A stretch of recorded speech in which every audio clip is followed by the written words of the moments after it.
I'm going to talk about epidemics and pandemics, and I'm going to focus on RNA viruses, and in particular on flu, because that is my favourite virus that I've worked on for many years now.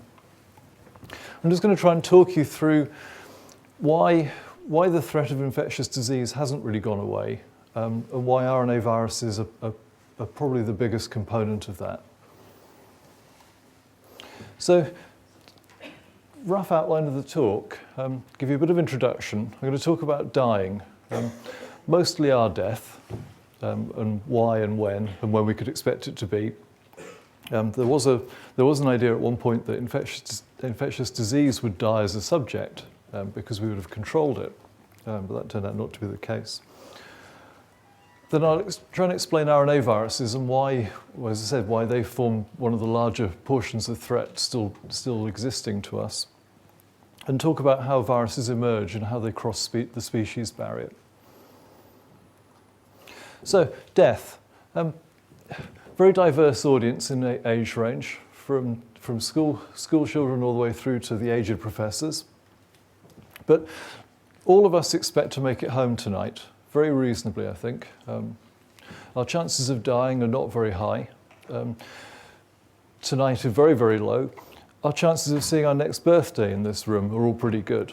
Most of us will expect to make it through another year at most.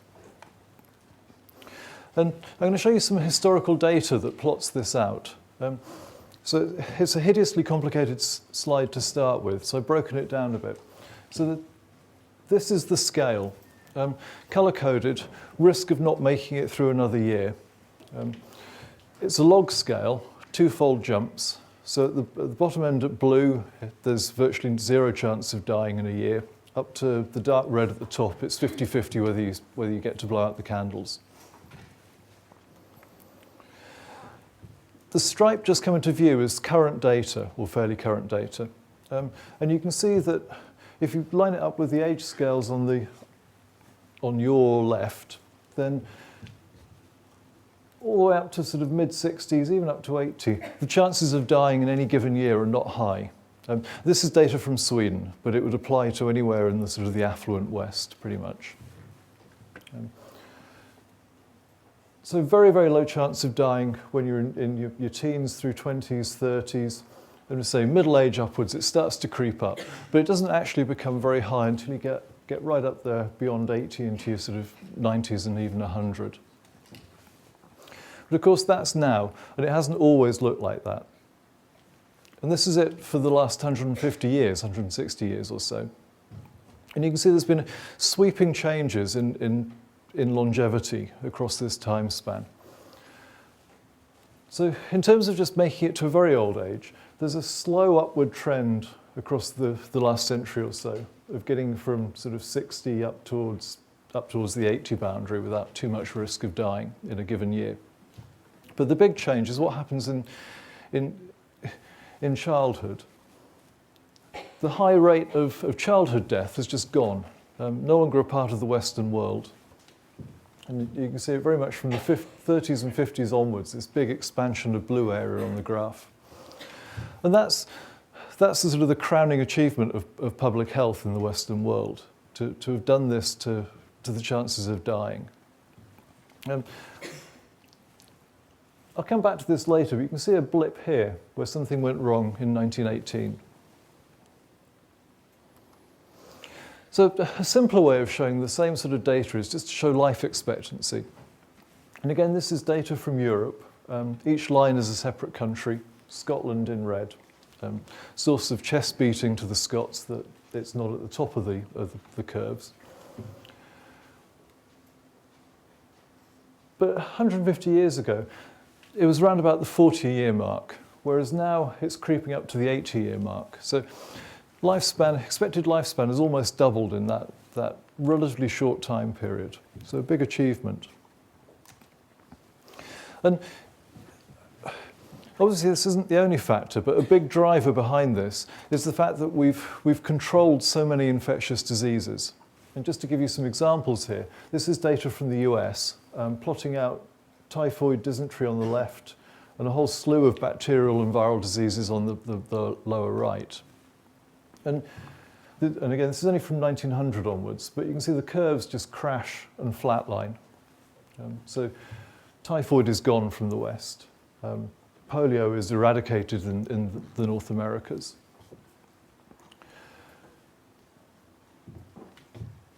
Achieved by a mixture of sanitation, antibiotics, vaccines, and just sort of general improvements to nutrition and so on. So multifactorial, but across the board, pretty successful.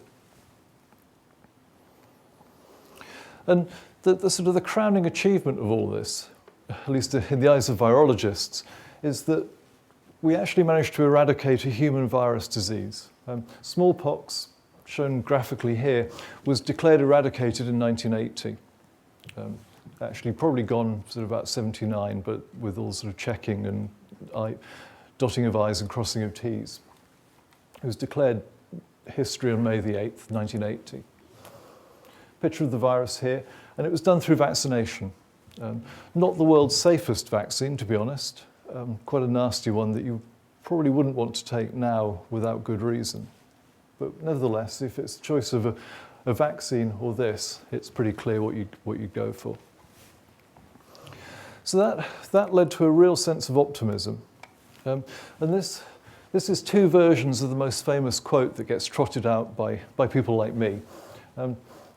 William Stewart, he was the Surgeon General in the late 60s in the US. And he's quoted as saying that it's time to close the book on infectious diseases and declare the war against pestilence won. So very strong talk.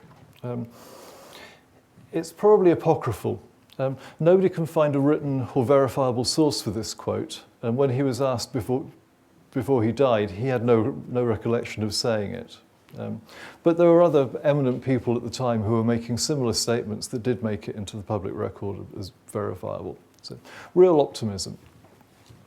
But of course that optimism has not been totally warranted. And the first graphs I showed you showed fairly smooth declines in infectious disease rates. But of course there's blips. And one of the big blips was historical. It was the 1918 Great Flu Pandemic, shown here. And that was the cause of that blip in the first slide I showed you with the risk of dying in the next year. That was where the Swedes suddenly got a lot less healthy just under a century ago. So this was historical when the war on infectious disease was being declared over. But just over the horizon, of course, was HIV and AIDS. Appeared in the mid-80s and really took off. So the war was not won. There are some big road bumps in the course. And the two examples I've shown you are the big ones. They're the recent historical outbreaks of infectious disease that have been severe enough and widespread enough they've actually put a dent into the life expectancy curves. So this is the US again, and this is the drop in life expectancy seen across the board in 1918. And all the population data I've shown you up to now has been from the affluent West, as I said. And of course, that's a rather blinkered view of the world. And if you look at life expectancy in the developing countries, then the picture isn't quite so good. You still see this upward trend over the last, 50 years, plotted here, 40 years. But starting at lower levels and not reaching as high in the West. And the worst of all is sub-Saharan Africa, where it started at the lowest point, got a bit better, and then dropped again. And that is largely down to HIV. War, in part, political upheaval, but infectious disease is really the driver behind that drop in life expectancy. And both of these viruses have killed over 25 million people in these outbreaks. The estimates of the 1918 flu pandemic keep on going up as people refine the statistical methods. 50 million is a figure you see bandied about quite often.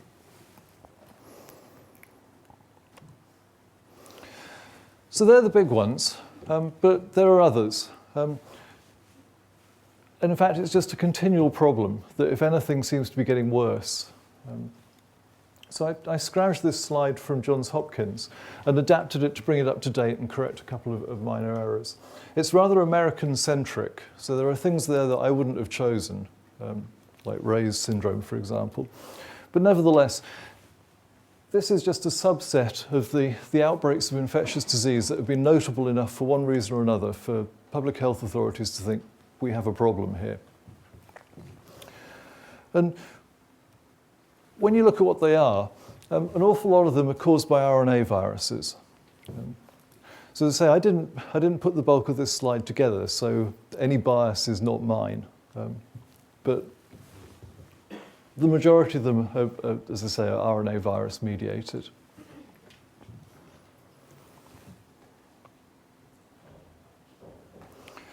So why is that? Well, it comes down to the genetic information that these viruses use to store their living code, if you like. They're small, they replicate fast, and they have RNA for a genome. And to explain why that matters, I'm going to back up and just talk about our genetic information for a moment. So, central dogma of modern molecular biology. DNA makes RNA makes protein. So we have DNA genomes, very large, very complicated, encode a lot of proteins, and in simple terms, it's the proteins that do things. It's the proteins that make us what we are. So you store the blueprint in DNA, you replicate it with a DNA polymerase, you transcribe it with an RNA polymerase, and then that intermediate messenger is read into protein. And when you look at the error rates of these processes, then replication of DNA in us and in most eukaryotic creatures is astoundingly accurate. About 1 in a billion mistakes. So you have to replicate 10 to the 9 nucleotides before you get one wrong, on average.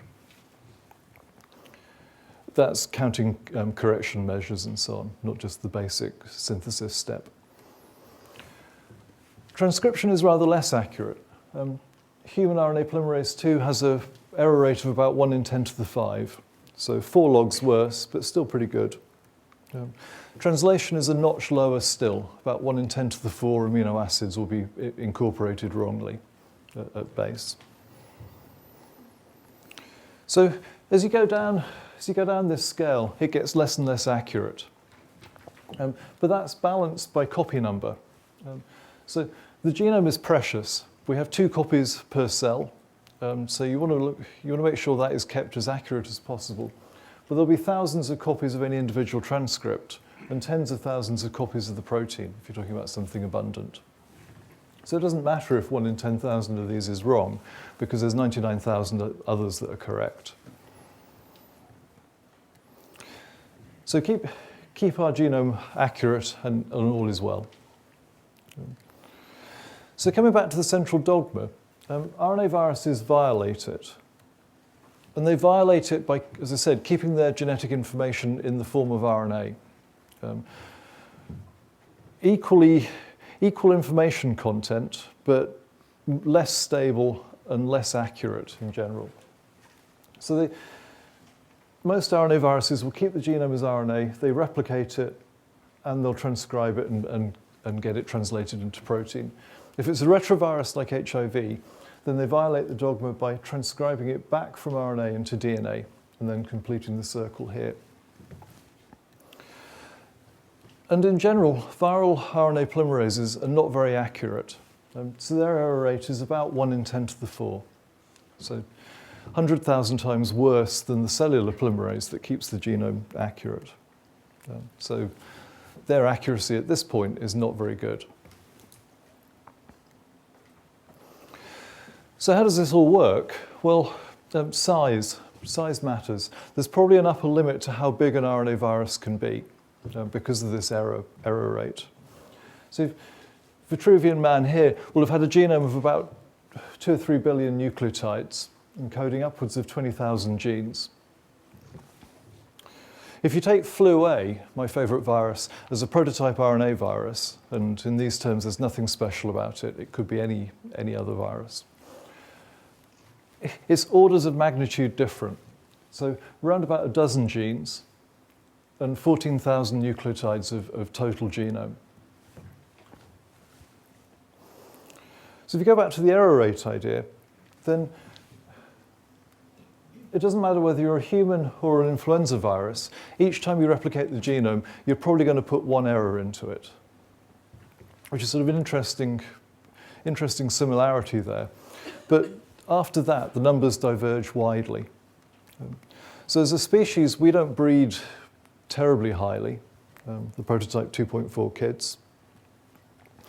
Whereas one flu-infected cell will produce around about 1,000 progeny virus, given a fair run at it.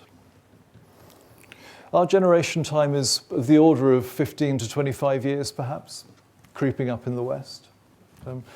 The generation time for flu is about 8 hours from start to finish. The very first infectious particles will start coming out at about 5 hours post-infection. So all in all, we're slow and accurate, and RNA viruses tend to be fast and furious and error-prone. So if you think about what this means in terms of evolutionary rate, you can do some very, very simple-minded, not really defensible back-of-a-fag packet calculations. And the question is, well, how many generations would you have to go through, and how much time would it take to replicate a population and get one example of each of the possible mutations that could arise from just getting one mistake per genome? And doing that for humans with all these invalid assumptions, you come up with a time period about the lifespan of the Earth. If you do the same calculation for flu, then you're talking about 4 months. So, as I say, these calculations are not very defensible, but I've got the same errors here as I have here, so the comparison, I think, is reasonably valid.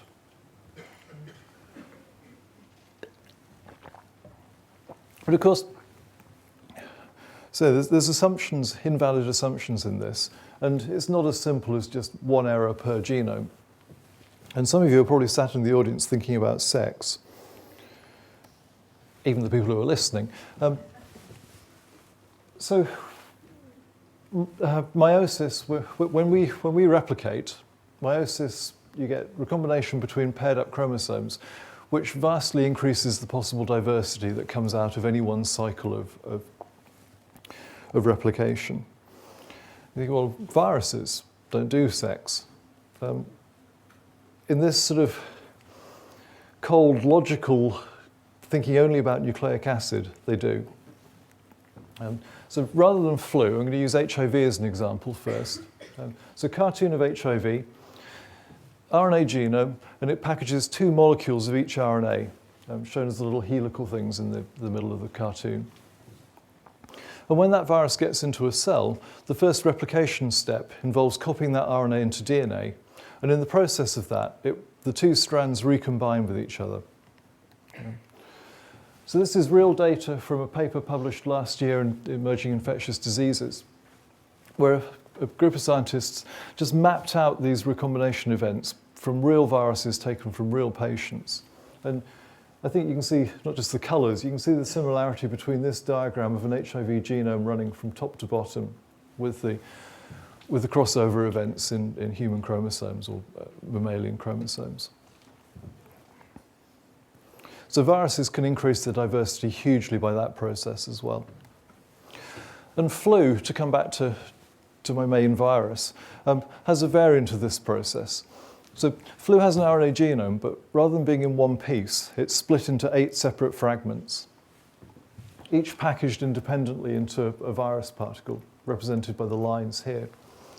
So if you have a cell that's infected by 2 viruses at the same time, then that is sex for a flu virus. The genetic information from these 2 viruses will replicate alongside as a pool, and then when it comes time to put a new virus particle together, it's a pick and mix to get one copy of each of the 8 segments into a new particle. So in theory, there's 256 permutations and combinations that will come out of this mix. So again, hugely increasing diversity, possible diversity. So hare and tortoise, really. We evolve over the period of millions of years, whereas viruses evolve over the periods of 100 years, perhaps even quicker. And If you think in terms of the last common ancestor as an example, then this handsome fellow here, the last common ancestor between us and the chimp was probably about 5 million years ago. The last common ancestor between HIV and its closest extant relative, which is a chimp virus, was probably within the lifespan of many living people, less than 100 years ago.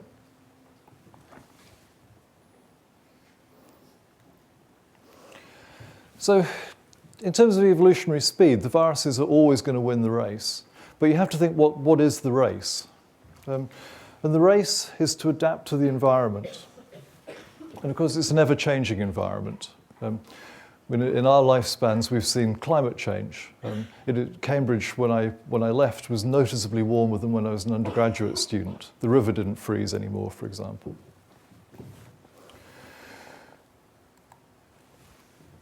But viruses are obligate intracellular parasites.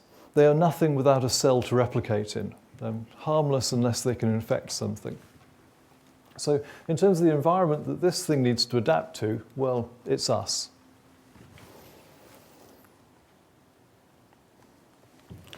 So you can think of these incredibly quickly replicating creatures or entities as diversity engines. And this pretty picture here is a phylogenetic tree generated by one of my colleagues from Edinburgh, Andrew Rambo, just mapping out HIV diversity. So this huge sequence diversity in the virus population as a whole. And all that has come about in less than 100 years. Way, way quicker than an independently living organism could do it. And why does that matter? Well, as I say, it matters because we are the environment for the viruses. And we have defense mechanisms that do the best they can to change our environment so they're no longer conducive to virus replication. So coming back to these graphs of the decline in infectious disease over time,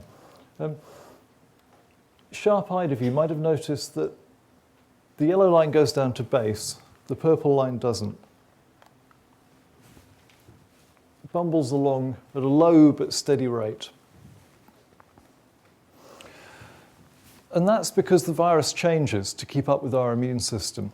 So, cartoon of a flu particle, the outer proteins, a couple of glycoproteins called hemagglutinin and neuraminidase, or HA and NA for short. And they're the primary proteins that our immune system sees, at least in terms of producing antibody.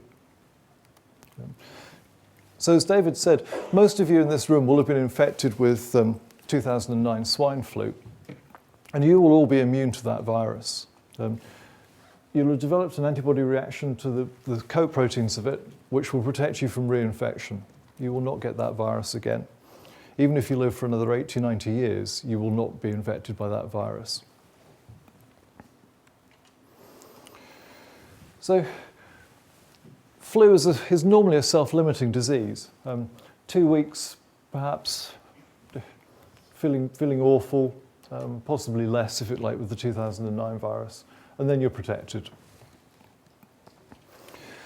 But as I've said, the virus is error-prone. So each time it replicates, it changes. Those errors will generate sequence changes in all the viral proteins. Most of them will be maladapted, they'll be non-functional, they'll just die, be lost. But functional antigenic escape mutants in the glycoproteins will have a selective advantage because they will be able to infect more people than their non-adapted parent. And we can tell this is important because when we map these changes onto the crystal structure of the hemagglutinin, so the virus membrane would be down here, lollipop, globular head, and the yellow patches are where our antibodies tend to react with the HA, and they're also where we see the changes that are selected for. So over time, the virus changes subtly. Antigenic drift, this is called, and this sort of pattern of wandering spots is following the evolution of the H3N2 virus from 1968 when it entered the human population down to end of last century. And it's a way of plotting out the antigenicity of the protein on two-dimensional space. And you can trace the path down. And the virus is being chased down that path by our immune systems. And it's keeping one step ahead of it. And H3N2 is still with us now. And this means that you have to keep an eye on what's happening in terms of drift. And you have to keep on updating the vaccine to keep up with the virus. In some years we don't get it right and the vaccine's not very effective.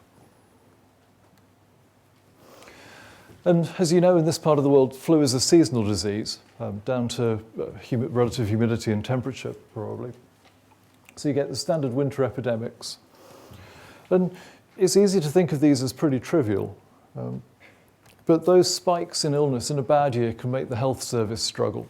And these are headlines I saved from 1999, when it was the last decent winter epidemic of the old H1N1 virus. And the NHS struggled to keep up with it.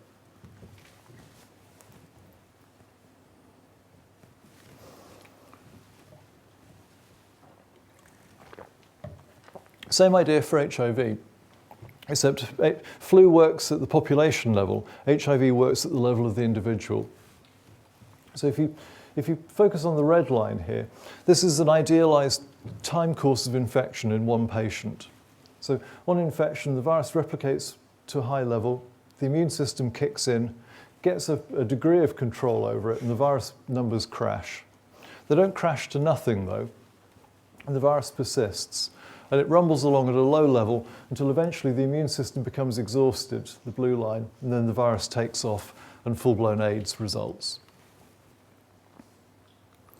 And it's not that the immune system is ineffective, it's just that the virus can outrun it. So back to phylogenetic trees, this is HIV as a whole. This little blotch here is the diversity generated in one patient over the course of 6 years. And you might think, well, okay, tiny compared to this. But to give you perspective, that's the blotch for the global diversity of flu in the whole world in 1996. So one patient infected with HIV can generate almost as much diversity as the world population infected with flu.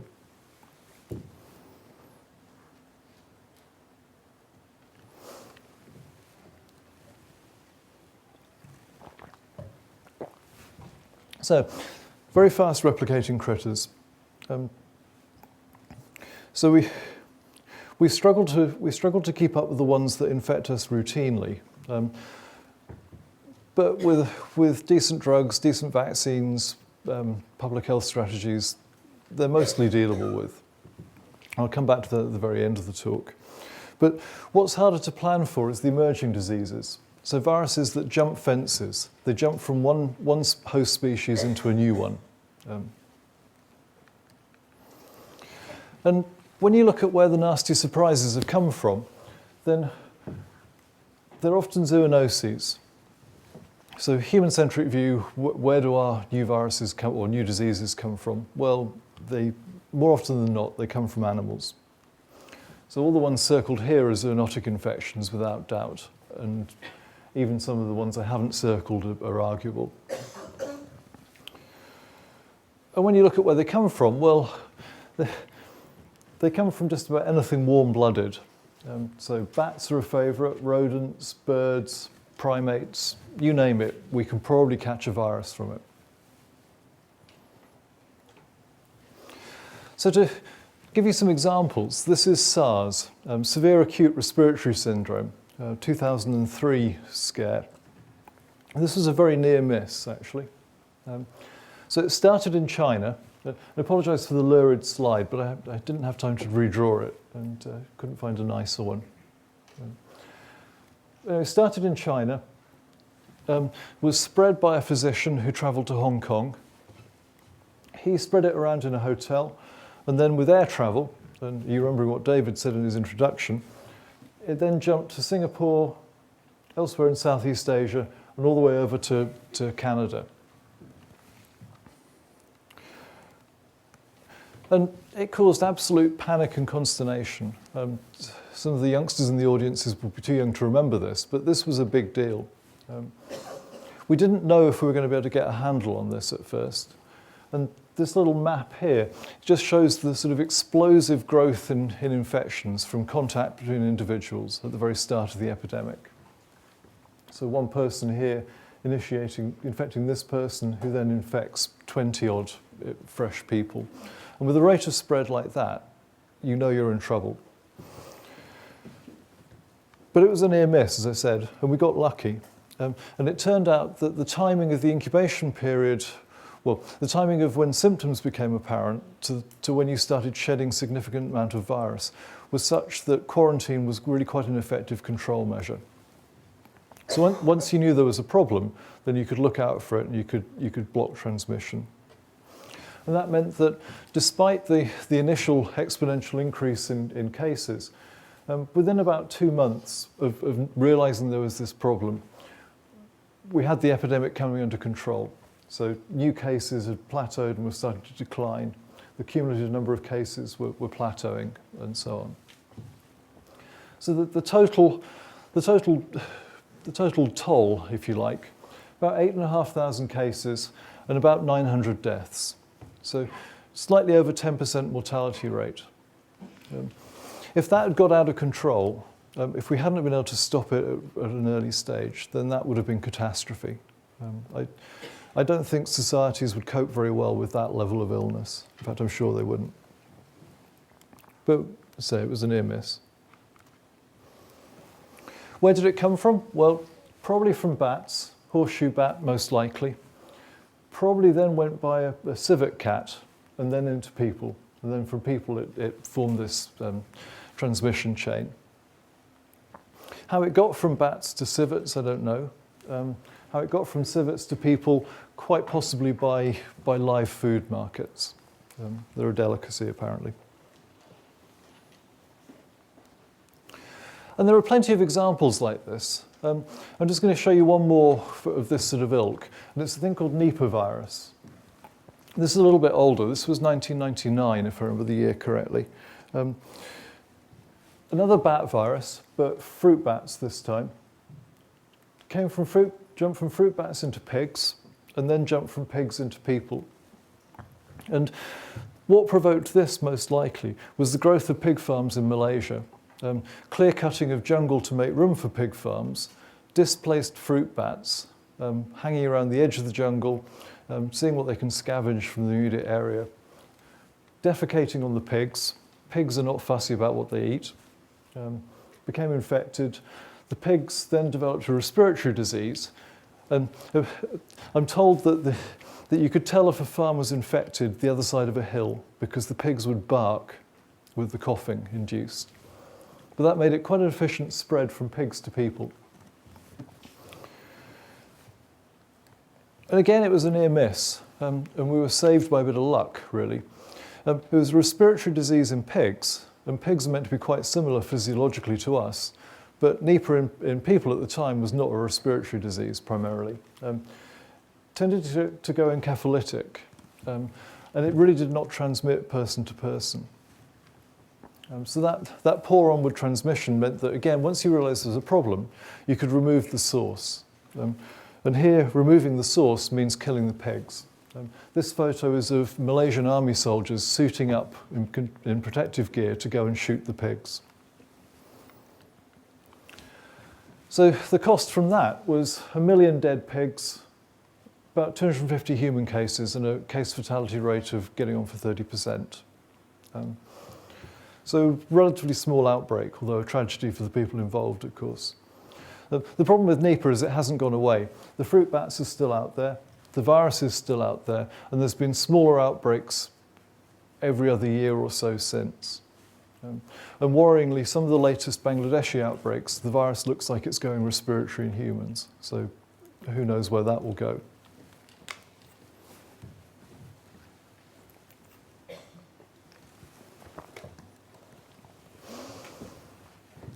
Okay, so zoonotic infections can be a big problem.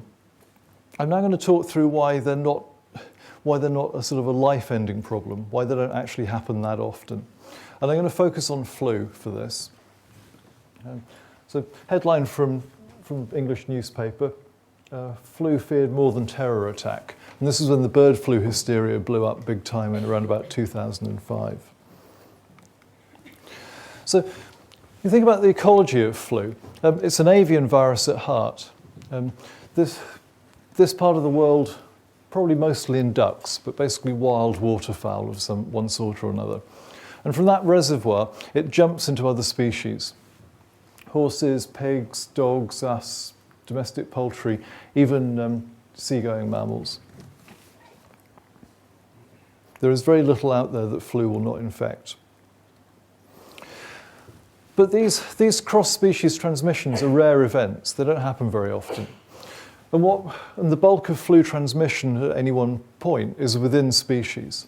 So equine influenza will circulate in horses quite happily, but it doesn't tend to cross over into other animals very much. Same for human flu, same for pig flu, and so on. So to think about why crossing the species barrier is a rare event, well, you have to look at it from the virus perspective. The viruses are way, way simpler than us. I mean, flu, as I said, only has a dozen proteins or so. But they all interact with multiple host proteins to get the job done of replicating the virus. And the host proteins are different between species. So that means the interaction that works for a horse virus in a thoroughbred is not necessarily going to work when that virus infects a dog in the kennels next door. The virus might have to change itself to work well with the dog proteins. Or same analogy for us, of course. And probably all of these proteins have to adapt to some shape or form to work well in a new species.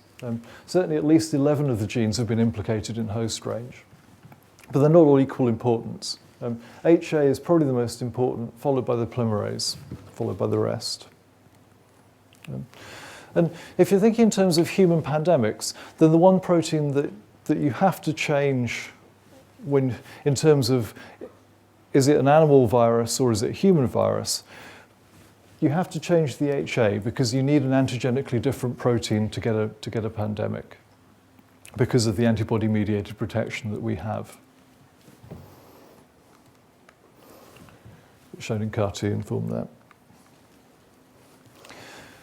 But as I said, these viruses are diversity engines.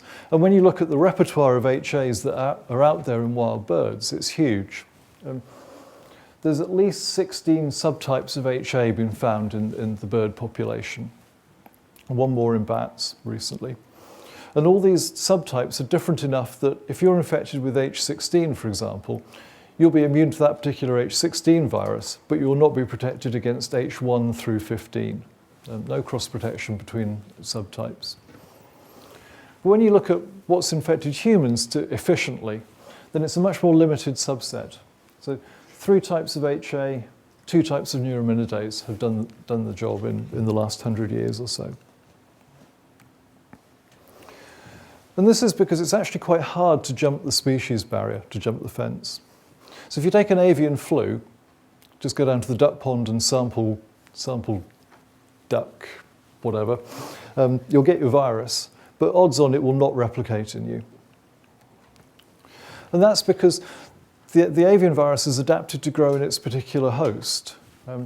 So if you think of virus diversity across the bottom here and fitness here, then that virus will have adapted to a peak of replicative fitness for a particular host.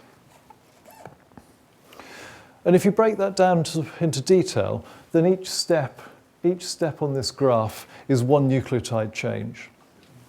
So it's not a continuum, it is discrete jumps, if you look at fine enough scale. But as I said, the requirements you need to replicate well in a bird are not the same as the requirements you need to replicate well in us. So same virus, take it from here, it'll have completely the wrong genetic landscape to replicate well in a human host, and vice versa. So you have to adapt, and I've told you how fast these viruses can adapt. The problem is that adaptation probably incurs a fitness penalty. So as you start to come down the slope here to get across to this peak, you are going to have to go through a trough. So these viruses will not be as fit, and the chances of them surviving in the wild and making it through the number of replication cycles and transmission events needed to get from being a bird virus to a human virus is not very high. But clearly it happens. This is a list of human pandemics over the last 100 years or so. Every 10 to 40 years, roughly. Usually named after the country where they were first noticed, and sometimes a source of great argument. But if you look at the sequences of these viruses, you can work out how they've evolved. And that tells us how these viruses can cross the species barrier. And come back to recombination or viral sex. This is hugely important for flu evolution. So the cartoon you've already seen about two viruses infecting the same cell, the pick and mix virus that comes out. What's important for terms of producing a pandemic is if you consider the black virus to be human, the red virus to be avian, then a virus that comes out that has 6 human segments and 2 avian segments, but where those 2 avian segments encode the proteins that our immune system sees, that's the worst possible outcome for us. Because that virus will be 3/4 adapted to replicate in humans, but will be antigenically novel. So we'll have no protection to it. So it's a way of jumping the fitness barrier. You don't have to go down to the depth of the trough. You can jump from one peak to pretty close to the peak of another fitness landscape, if you like, fitness peak. And when you look at the history of pandemic viruses, this has clearly happened several times. So the 1918 pandemic, shown in red here, we picked that up off birds probably. Came into humans from birds, persisted for 40 years, then recombined with another unknown avian virus where it swapped the coat proteins around, and that provoked the 57 pandemic. And that event drove this one to extinction in humans. 9, 10 years later, 11 years later, this recombined with another avian virus, again unknown, and that produced the H3N2 virus for the 68 pandemic. And that virus, as I said, is still with us now. So there was a nice pattern for most of the 20th century where we knew that pandemic viruses came by reassortment. You had to replace the glycoprotein genes from the progenitor with something new from a bird virus, and that would give you a ready-to-go human pandemic virus.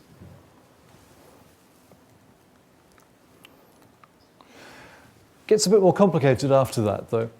If you look at the 77 pandemic, which was a pretty mild pandemic, not always counted in the history books as such, that was actually a reintroduction of a descendant of the 1918 virus. It disappeared in 57 and came back 20 years later. And when you look at the sequence of that virus, it's pretty unequivocal that it came out of a lab freezer. Whether by accident or by design, the people that know are not telling. It could have been a misguided attempt at a live attenuated vaccine. It could have been something more sinister like, let's see what happens if we use this as a weapon. Probably a vaccine attempt, I think. But whatever, it came out of a lab somewhere. And then swine flu. I'm running a bit behind time, so I'm just going to, I think I'll skip through this because it is a very complicated pathway. But what it boils down to is that swine flu came about by mixing and matching 2 pig viruses and at least 1 avian virus. So the 1918 virus jumped into pigs in 1918, or we got it from pigs, we don't know which way this arrow should go. Persisted in pigs thereafter, reassorted with a human virus, reassorted with another pig virus that came out of birds, reassorted one more time with another unknown avian virus, and it, throwing the dice often enough, eventually came up with a virus that worked in humans and was antigenically different enough to form a pandemic. So complicated reassortment events, probably happening in an intermediate host, almost certainly pigs. The 1918 pandemic, the real killer, my view is we don't really know where it came from. Some of my colleagues will say that it was a direct introduction of a bird virus. Ooh, nasty. That worked earlier. That was meant to be showing that it was possible to go through the trough and reach the other peak. But if Jeff Taubenberger is right about where 1918 pandemic came from, then that has implications for where we are now with the H5N1 scare. So again, Guardian headline from 1997. This is when it all started. Hong Kong gripped by avian flu fear. The vendors blaming the calamity on Britain. I'm not quite sure why it was our fault, but apparently it was. So, bird flu. Small outbreak in '97 that was stamped on very quickly. In fact, the calamity that the Hong Kong poultry market people were blaming us for was the fact that their birds were culled to remove the source of infection. Economic disaster, but it stopped anything from going further.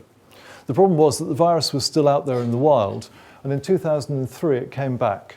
And it's been with us ever since as a sort of low-level sporadic infection of people.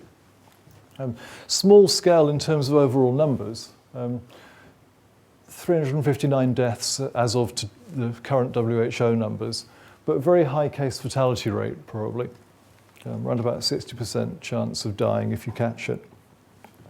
It doesn't really spread person to person, which is good. It may have done on the odd occasion, but it certainly hasn't sustained transmission. But it's resistant to most of the drugs we have for flu treatment, certainly the licensed ones in the West. So it is a problem virus. It is very definitely out of the box. Dark countries where there's been human infections, but say this is a bird virus and it's circulating in the wild bird population. So from the epicenter, it has spread around everywhere apart from the Americas. So we're not going to get rid of it anytime soon. So what's going to happen? Well, hard to say really. Back in 2005, we were faced with this increase in numbers, and this looked like it was going to be the start of a pandemic. And a pandemic with a virus that might have a very high case fatality rate is obviously something you're going to be concerned about.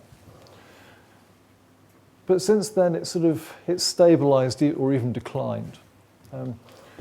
So it's hard to predict what will happen in the future. It could remain as a rare zoonotic infection, a bit like rabies. You're not that likely to catch it in most parts of the world, but if you do, then it's probably game over. If that was the case, then we could probably deal with it by vaccination if we had the will and the resources.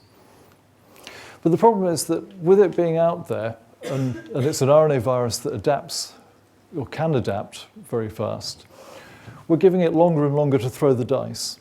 And perhaps at some point it will throw up a variant that can transmit and go pandemic.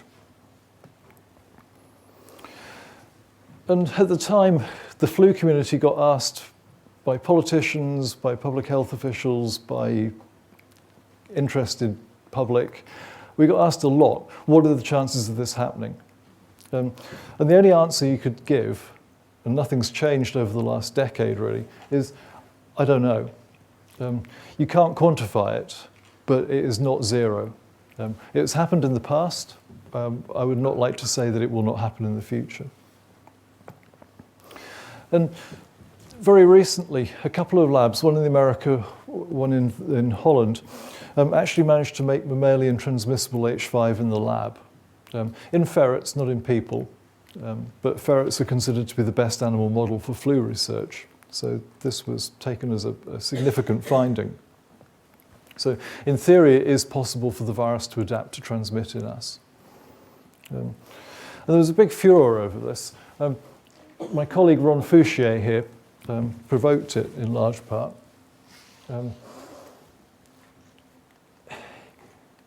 He characterized this as the world's most dangerous virus. Very high-risk experiments in some eyes of creating a deliberately trying to create a transmissible mammalian transmissible H5N1. The benefits are we know that whether it's possible or not, and it might give us a clue to what to look for in terms of surveillance, which is very important. The downside is that what if it gets out?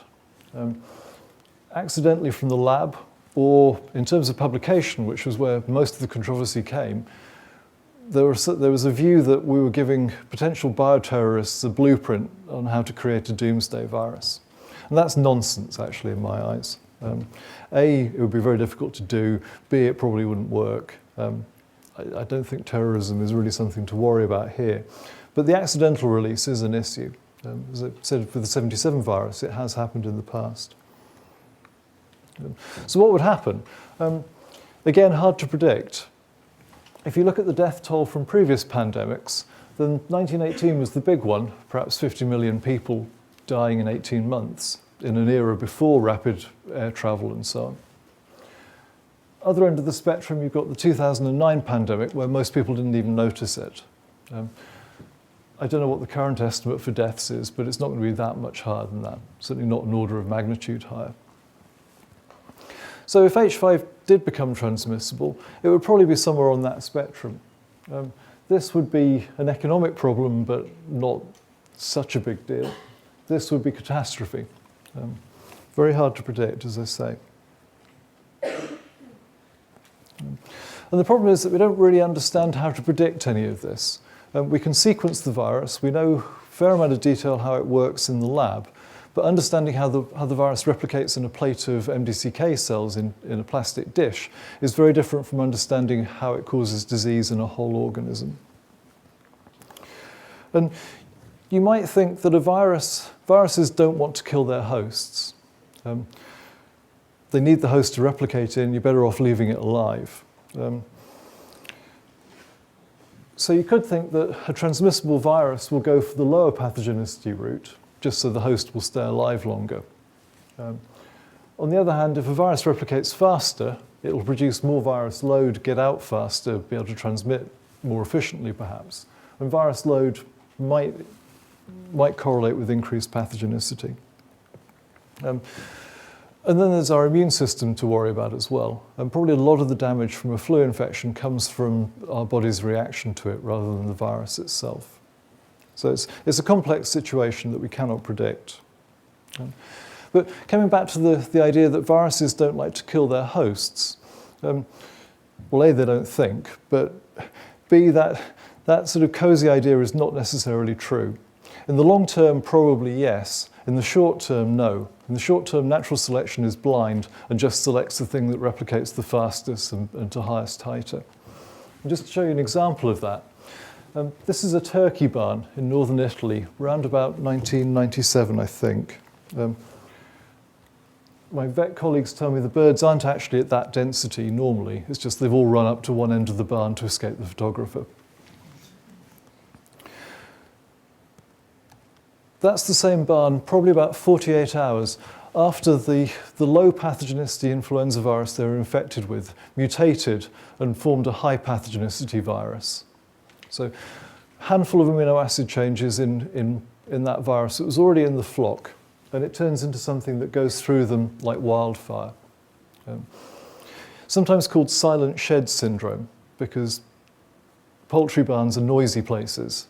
Farmer goes home of an evening, the birds are making the usual cacophony, comes back in the morning and it's quiet because they're dead or dying. And at the start of a new outbreak, the farmers are often resistant to believe it's a virus. They think it has to be poison, something has contamination in the food. But this is a virus evolving to a point where it'll just wipe out its host population. In the long run, it won't work, but in the short term, it doesn't matter for the birds, they're dead. So we've had David on a long-haul flight, catching something from Yokohama, returning to this lecture hall, talking to me. I've been talking at you. You're sat 2 or 3 foot from each other. You're going to get into cars, you're going to get into public transport and go home. Who knows what viruses will be spreading around amongst yourselves. So, by the respiratory route. Doom and gloom, except it's not. There is an awful lot we can do about this. So I'm just going to end on a happier note by saying what we can actually do to try and ameliorate these hazards that are lurking out there in the wild.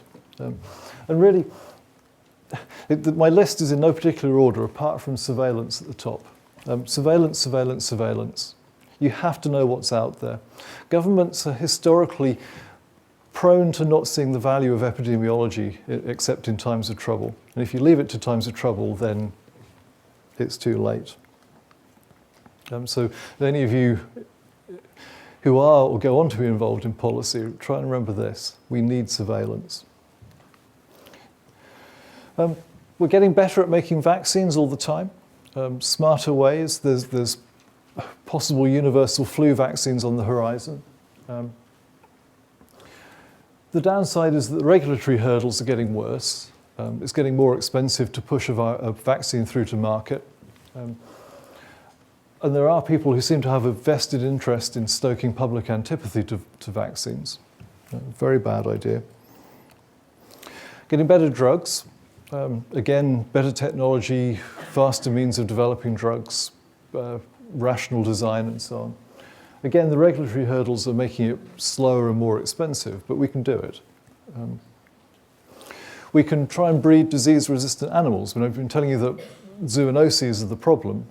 So if you can block the infection from taking hold in the domestic animal, then that reduces the risk to us big time. One of my colleagues in the audience is trying to breed flu-resistant chickens with a degree of success. And then better biocontainment as well. Food production works on an industrial scale in terms of producing animal protein. If you can keep your animals safe in a shed, then they're not going to be infected by the avian virus from the outside world. But against that is balanced welfare considerations and the growth of the free range idea as well. So there's a lot we can do.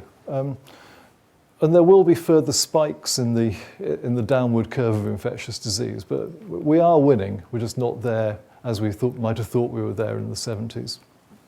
And just as a final end point, I'm going to leave you with the real success story. So HIV, the plague of the 20th century. We haven't won the fight against this by any means. We still can't make a vaccine against HIV, but public health measures and drug regimes are really bringing this under control. So the incidence, I can't read the scale from here, I think this is incidence, has plateaued and is even starting to decline. Numbers of deaths is declining because therapy is getting better. These curves here are life expectancy before drug treatment became available or with the modern drug treatment, so worlds apart. I've heard my colleagues from my old hospital back in Cambridge say that actually the prognosis for somebody being infected with HIV now is better than if they come down with type 1 diabetes in terms of life length and freedom from long-term disease. So we can do it, given resource and willpower, but it does take that effort. So I'll leave it there and say thank you very much for listening.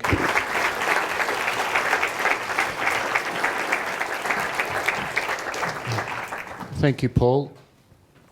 I'm sure there'll be plenty of questions, and I might take the chair's prerogative and perhaps ask the first one. In some quarters, the very high death rate with Spanish influenza is partly attributed to poor public health at the time, and that most people died of secondary bacterial infections. Do you agree with that assessment that in some measure we've also mitigated the impact of flu through modern public health and treatments? Absolutely. Faced with the same virus now, we would not have the same death toll. Antibiotics would, well, you can't put numbers on it, but it would save a substantial fraction of the victims from 1918. The flip side, though, is just the numbers game. This is a virus that spread worldwide in 18 months before mass transit. how long would we keep, when would we run out of intensive care? When would we run out of antibiotic stocks? When would we run out of the medical staff to treat the patients? So we would do better, but it wouldn't be the complete answer. 1918 would still not be trivial now, I think.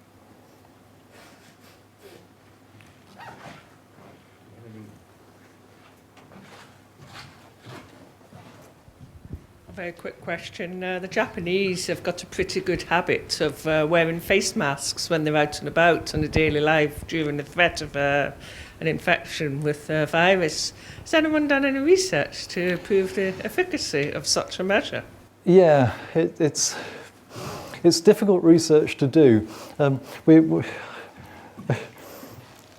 yeah, the government, like the UK government, put some money into that after, well, in the aftermath of the bird flu scare, and actually just about in time for 2009. Masks work, but they probably work as much as anything by stopping you from touching your face. Like the mask in the cartoon, dust mask that you can get from B&Q, that won't fit around your face properly. Airflow will not be significantly impeded in and out of your lungs, but particulates will not be impeded that much by that mask. But what it will do is stop you from, none of us realise how much we do that in daily life. And probably a fair amount of transmission is through surface contact, picking up virus on your hands and then transferring it to your mucosal surfaces on the face. So masks work for that, for sure. Hi, I have two questions. One is, what's the lifespan of virus if it's not replicating, if it's not entering the host? It depends on environmental conditions, which is partly why flu is seasonal in the sort of the higher latitudes. Ballpark, well, it decays exponentially. So if you put, we did these experiments actually last year or 2 years ago. If you put 10 to the 6 virus particles in a drop on a Petri dish and just leave it, then 8 hours later, it'll be down to about 0.1% of the original infectivity. And then that'll carry on decaying like that. So it's not very stable. Waterborne virus is probably more stable. That can last for days. So the avian transmissible stuff in duck ponds will last a long while. I guess all the virus will die if you boil them, or just they are not heat resistant. Oh, no. If you boil the water, it's history. It turns out, this is more government-funded research we did. It turns out that if you want to disinfect your home, the easiest and cheapest way is fairy liquid. Washing up liquid. Don't even need very much of it, but the virus is gone because it's got a lipid envelope. Yeah, and the second question is that possible that you build a library of, let's say, the avian virus, because you know that how many combination of mutants it can have at a certain time, you say like 1 point mutation every certain time, and is it possible that you predict any possible mutations to prevent for the future pandemic? Because it's the mutation which causes difficulties to treat them, right? Yeah, that's a good question. I mean, people are trying to do it. So the wandering spot diagram here, you can track change through time. I know the lab who did this are trying furiously to predict where it goes next. It's not easy. What you can do also is you can lay the groundwork. So when I said there's 16 subtypes of HA, some subtypes are more of a public health risk than others. You can build libraries of seed stock vaccines in advance for all those subtypes, so that if something does come along, you're not starting from zero, from scratch. So yeah, it's a work in progress. So two related questions. Why is it that some people seem to get viruses all the time? They're always going down with colds, and some people don't. And you mentioned breeding animals to make them less susceptible to viruses. What sort of traits are you breeding into animals to change their susceptibility? First question, why are some people more susceptible than others? Down to genetic variation. Partly genetic variation in us, partly environmental factors, partly Does that cover it, David? David's the expert here, really. Yeah. The genetics of dying of an infectious disease, your chances of dying of an infectious disease if you have a first-degree relative who died of any infectious disease are about 8-fold elevated, which is much greater heritability than, for example, cancer or cardiovascular disease. So resistance to disease is a very strongly heritable trait. So there is quite strong genetic diversity, and you might think that would be selected against, but it can be the case that you are resistant to a virus but susceptible to a bacterium. So there's an awfully large world of pathogens. There are lots of different technologies being applied to disease resistance. Conventional breeding, increasingly optimising the way that we breed so that we don't inbreed at the same time, and also transgenic technologies that, as has been done in plants, that we introduce genes that confer resistance to specific pathogens. That actually raises public debate about what's acceptable. Is it, for example, acceptable to have transgenic chickens that are resistant to avian flu, which will wipe both them out and potentially us, versus the concerns about genetically modified organisms?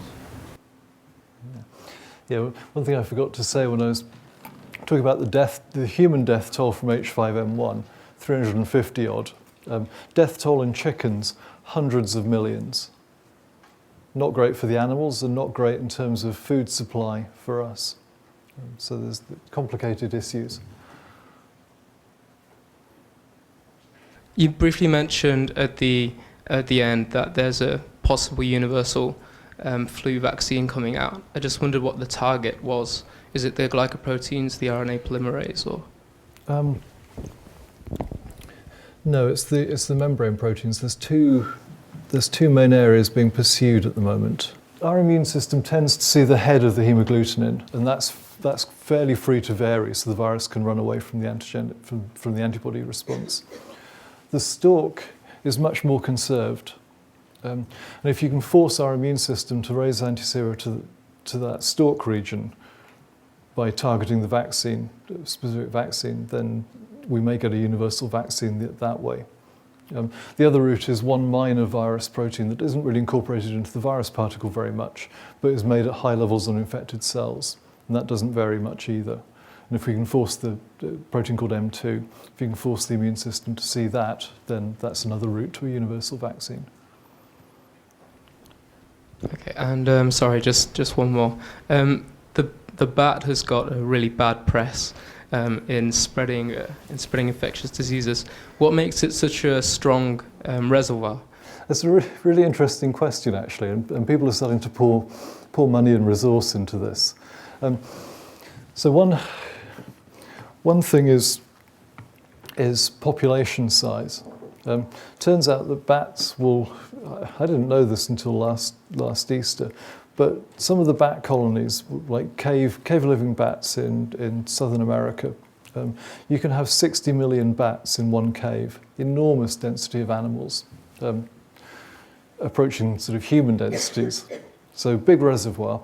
And the other thing, early days, but it looks like they may have evolved a different strategy to dealing with viruses than we have.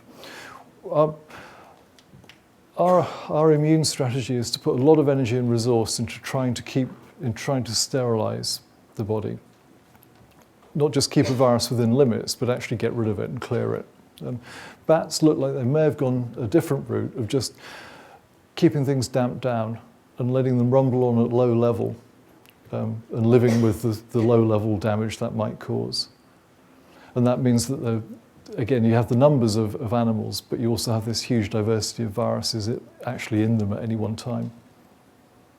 So peculiarities of the species or the type of species. How does colder weather weaken your immune system so that you're more susceptible to sort of influenza type viruses? I think it's more to do with transmission of the virus. Just the relative humidity and the temperature makes the virus more stable in the environment. I think it's an old wives' tale that you catch a cold because you've got cold. Does it happen that politics gets in the way of medicine if countries are reluctant to confess, if that's the right word, that they have the beginnings of an epidemic and sit on it to an extent that the medicine is held back? There are examples where that's happened. I won't go into them because some of it's information that I don't know whether I was told in confidence or whether it's public domain, but yes, part of surveillance is open sharing of information. That's very important. Outside of flu, it's very often the case in livestock veterinary medicine that farmers deliberately hide infections on their farms. Tuberculosis is a particular example where the farmer will perceive that it's a greater risk, they'll lose all of their stock, and as long as I don't sell the animals off the farm, everything's okay, nobody will know where it came from. You see that on an international scale of all kinds of epidemics.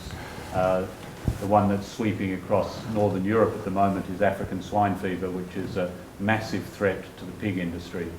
And there was widespread denial of its existence in Northern Europe and Russia in particular. And now it's a problem that's right on our doorstep. Mm-hmm. Yeah, I was thinking in human terms. BSE is another one, isn't it? The Americans didn't have BSE. We're very careful, very sure not to look for it. Middle there.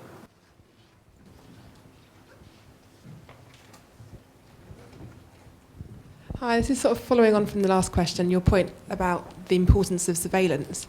And I wondered, sort of specifically with flu, I suppose, how do you think the best way of carrying out that surveillance is? Where should surveillance be targeted? Because obviously not every backyard chicken or intensively farmed swine herd can be sort of looked at the same time. And I suppose the aim would be to find a new pathogenic, highly transmissible strain before it even emerges in the human population or before it starts spreading into, and takes off. Do you have any ideas or what the sort of current feeling is of how money can be best spent to roll out those surveillance efforts? You're right. You need a widely spread web. In the UK, it works at the level of GPs feeding back to regional hospitals that then feed back to a handful of larger reporting centres that ultimately comes back to the HPA. In terms of, so when the bird flu thing sort of blew up in the early 2000s, people were debating whether or not you could use the available antivirals to try and stamp out the start of a pandemic. So if you knew where it was starting, if you knew where the epicenter was, like the Hong Kong hotel for SARS, if you could get in fast enough with antivirals, then you could probably stop it. But the point made by a guy called Jeremy Farrar, a clinician who's based out in Vietnam, was that just wasn't going to work, because somebody getting sick from their backyard flock in Vietnam would face perhaps a 3-day trip by riverboat to get to the nearest doctor, who would then be a 4-day trip from a hospital, and so on. And so if you had unlimited resources, you'd make sure that everywhere had a decent surveillance web. Real life is not like that. I could have made the point from... Do you really think the white areas in Africa don't have H5N1 infection in them? No, it's just that there's no reporting, no surveillance.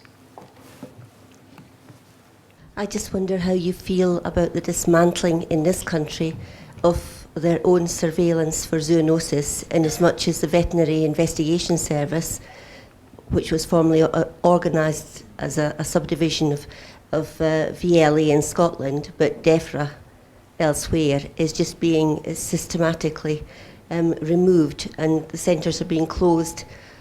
Several centres of known excellence are being closed coming up in March of this year. And if you haven't got your zoonosis, and we can say education, education, education, surveillance, surveillance, surveillance. If there's no one out there looking, what's going to happen next? I mean, I can't comment on the specifics. I don't know the Scottish system. I've not been living in this country for very long. On general terms, it's a bad idea to dismantle surveillance networks. A very bad idea. It will catch you. I mean, history tells us that time and again. I think that's something that hopefully we are working to turn around. And it's actually part of, in the veterinary side, it's part of the 30-year disinvestment in research and improvement in the whole agriculture sector, not just animals but also plants. There's been a failure to recognise that producing food is a major economic activity, and we're now faced with the problem of feeding the world in the next 30 years off a really quite severely constrained research base. So surveillance is just a part of disinvestment in DEFRA, VLA, the whole spectrum of support for the sector, which, as Paul says, is going to come back to bite. The one positive thing I can say is that with the rebranding of the HPA doesn't seem to be impacting that, as far as I can tell from my sort of outside perspective.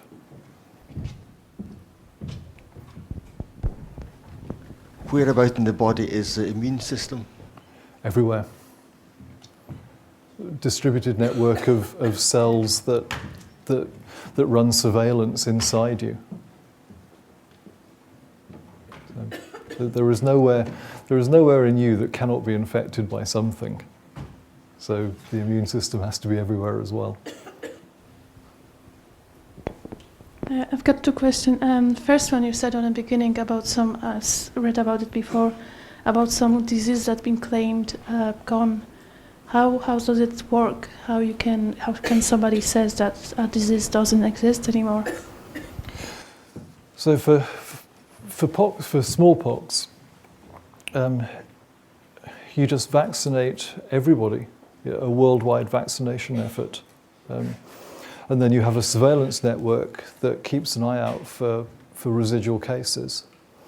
And then you go through a long process of removing the virus from lab storage, and then trying to make sure that people really have thrown stuff out. And then you hope that the biological warfare laboratories that certainly did exist in various countries have got rid of their stuff, and the virus is gone. I mean, polio is on the verge of being eradicated. It's gone from North America, gone from South America too. No, it's certainly gone from North America. But it's holding out in, I think, India, possibly Pakistan, and a couple of African countries. So it just takes a huge effort where you have to go in and you target everybody, every kid, every school kid in that country with vaccine over a period of a week or 2 weeks. And if you can make enough people resistant to the virus, and it's got nowhere else to go because it can't infect anything else, if it's a human-specific virus, then you can just block the train of transmission, and a virus will not last forever in the environment, so it's gone. And the other one is, what do you think about this new fab about the anti-vaccine campaign that some people refuse to get vaccination for the kids, saying that it's actually worse than getting vaccination? Because there was a thing about saying that you can get autism, but I know that it's been denied right now, but people still refuse to do that.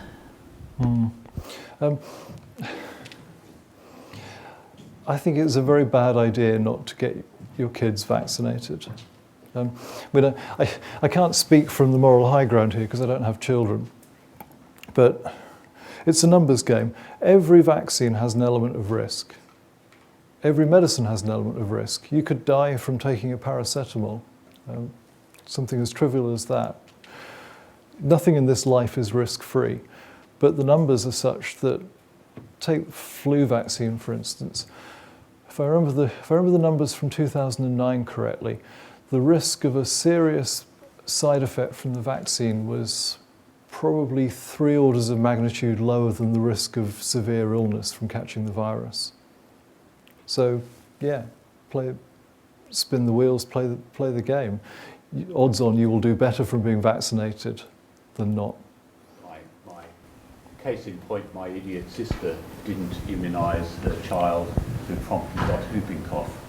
And if you've ever, I think the reason whooping cough vaccination or immunisation has gone out is that too few people have seen it. If you ever seen a small child with whooping cough, you would immunise your children. I think we're going to get thrown out in a few minutes, so we'll have one last question.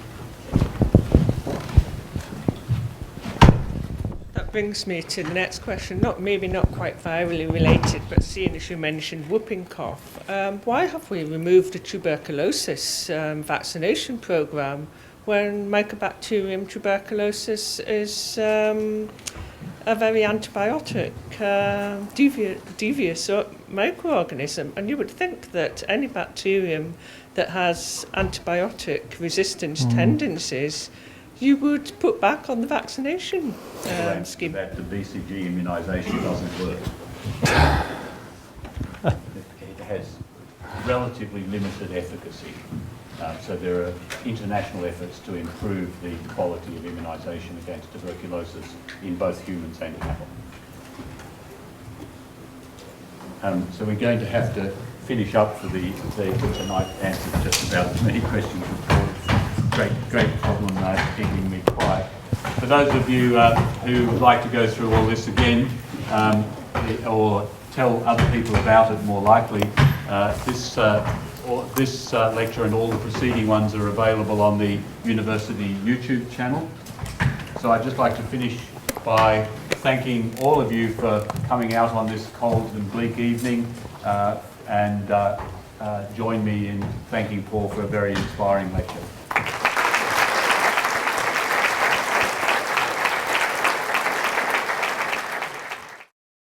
This production is brought to you by the University of Edinburgh.